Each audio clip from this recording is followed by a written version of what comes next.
Cadê a vovó, filho? Cadê a vovó, filho?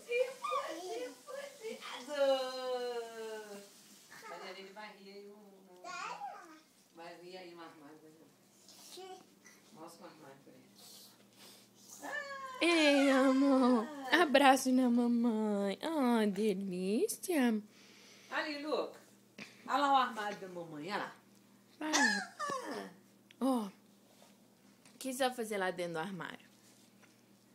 O que você vai fazer lá dentro?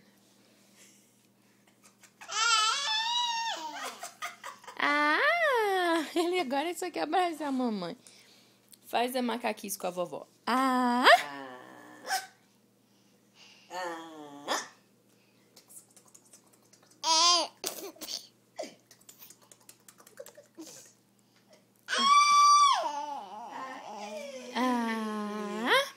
Luca.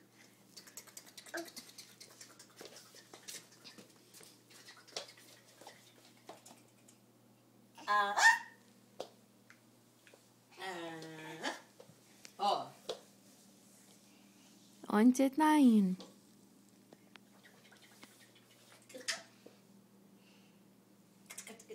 Tá rindo da vovó? Ah!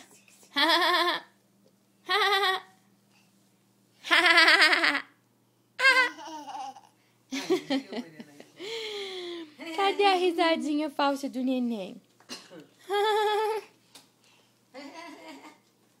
Cadê a risadinha falsa do neném? Ah! O que você vai pegar dentro do armário? O quê? Puti, puti, puti, puti. Cadê a mamãe e a vovó? Cadê? Cadê? Ai, Zô! Tá bom, né? Depois a gente pega mais a risadinha.